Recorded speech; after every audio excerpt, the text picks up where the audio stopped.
नमस्कार दोस्तों, हमारे YouTube चैनल स्टॉक टाइम में आपका स्वागत है। इस वीडियो में हम बात करेंगे दिव्यानी इंटरनेशनल के क्वार्टर 4 के नतीजे के बारे में। कंपनी ने अपने क्वार्टर 4 के नतीजे जारी कर दिए हैं, साथ ही साथ कुछ नए स्टोर जो खुले हैं उनकी भी जानकारी इसमें दी है। तो इस पर डिस्कशन शुरू करने से पहले मैं कहना चाहूँगा कि अगर आपने हमारे चैनल को सब्सक्राइब नहीं किया है कृपया सब्सक्राइब कर लें और बेल आइकन भी दबा लें। तो ये कंपनी की तरफ से जारी रिलीज है, इसे आप BSE की वेबसाइट से जाकर डाउनलोड करके डिटेल स्टडी कर सकते हैं। इसमें बहुत सारी जानकारियाँ दी गई हैं। हम कुछ मुख्य बातों पे डिस्कस करेंगे। पहले बात करते हैं कंपनी के कंसोलिडेटेड रेवेन्यू के बारे में। इसमें कंपनी ने दिखाया है कि उसका 27.8% ईयर ऑन ईयर ग्रोथ इसके कंसोलिडेटेड रेवेन्यू फ्रॉम ऑपरेशन में रहा है। इस बार के क्वार्टर 4 में कंपनी का जो रेवेन्यू फ्रॉम ऑपरेशन रहा है ये 7,550 मिलियन रुपीस रहा है। ये जो आंकड़े दिए गए हैं ये मिलियन इन रुपीस में हैं, तो हम इनको करोड़ में भी कन्वर्ट करके बता रहे हैं।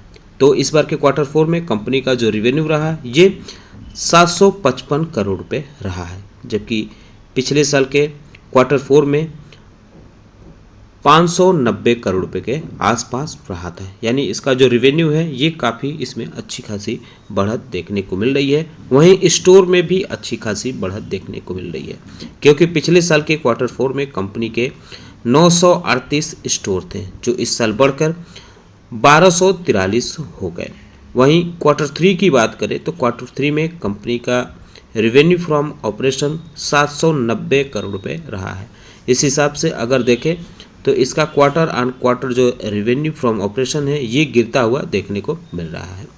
हालांकि क्वार्टर 2 और क्वार्टर 1 की बात करें तो क्वार्टर 1 में 704 करोड़ रुपए कंपनी का रेवेन्यू रहा और क्वार्टर 2 में 747 करोड़ रुपए कंपनी का रेवेन्यू रहा था। स्टोर्स की संख्या बात करें तो क्वार्टर 1 में कंपनी के स्टोर्स की संख्या 1008 रही थी और क्वार्टर 2 में 1096 जो बढ़कर हो गई। वहीं क्वार्टर 3 में यह बढ़कर 1177 स्टोर की संख्या हो गई थी।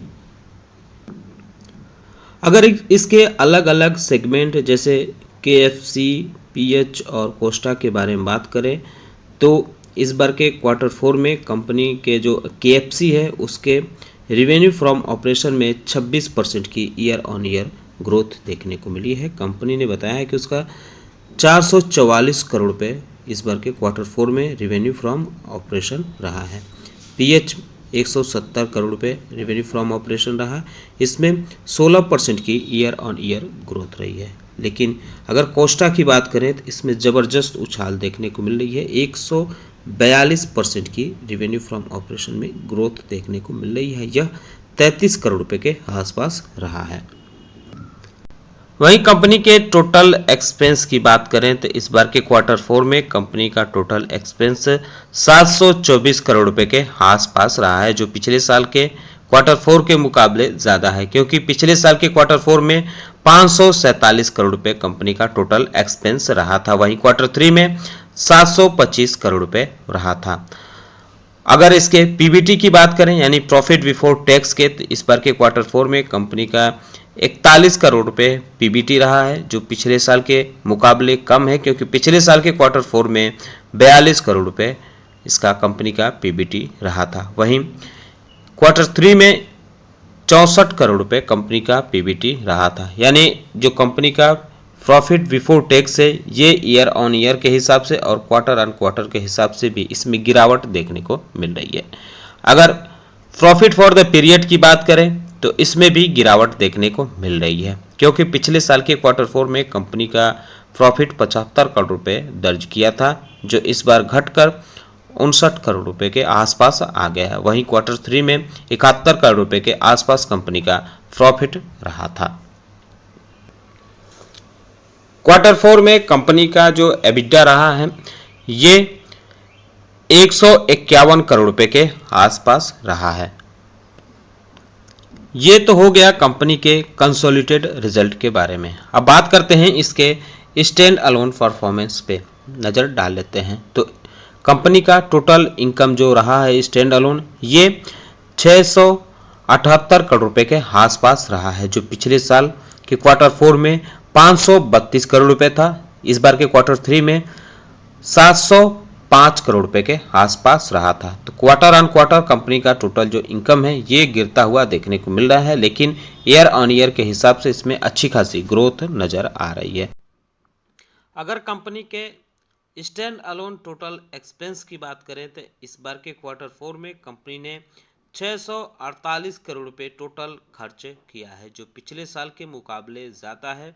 पिछले साल के मार्च क्वार्टर में कंपनी ने 494 करोड़ रुपए टोटल एक्सपेंस दिखाया था, वहीं क्वार्टर 3 में 650 करोड़ रुपए टोटल एक्सपेंस दिखाया था। अगर इसके स्टैंड अलोन पीबीटी की बात करें यानी प्रॉफिट बिफोर टैक्स की, तो 30 करोड़ रुपए इस बार के क्वार्टर 4 में रहा है, जो पिछले साल के मुकाबले कम है। पिछले साल मार्च क्वार्टर में 37 करोड़ रुपए कंपनी ने कुल पीबीटी दर्ज किया था, वहीं क्वार्टर 3 में 55 करोड़ रुपए के आसपास इसने पीबीटी दर्ज किया था। यानी कंपनी का जो पीबीटी है ये क्वार्टर ऑन क्वार्टर के हिसाब से इसमें ज़्यादा गिरावट देखने को मिल रही है और ईयर ऑन ईयर के हिसाब से भी इसमें गिरावट नज़र आ रही है। अब बात करते हैं इसके प्रॉफिट फॉर द पीरियड के बारे में। तो इस बार के क्वार्टर 4 में कंपनी ने नेट प्रॉफिट 52 करोड़ रुपए दर्ज किया है। कंपनी का प्रॉफिट भी ईयर ऑन ईयर के हिसाब से और क्वार्टर ऑन क्वार्टर के हिसाब से कम होते हुए देखने को मिल रहा है। इसमें आप देख सकते हैं कि पिछले साल के क्वार्टर 4 में कंपनी ने 78 करोड़ रुपए नेट प्रॉफिट दर्ज किया था, जो क्वार्टर 3 में 66 करोड़ रुपए था, वहीं इस बार के क्वार्टर 4 में महज 52 करोड़ रुपए आकर टिक गया है। अगर इसके अर्निंग पर शेयर की बात करें तो अर्निंग पर शेयर बेसिक जो रहा ये 43 पैसे रहा है इस बार के क्वार्टर 4 में, जो पिछले साल के क्वार्टर 4 में 66 पैसे था, वहीं क्वार्टर 3 में 55 पैसे रहा था।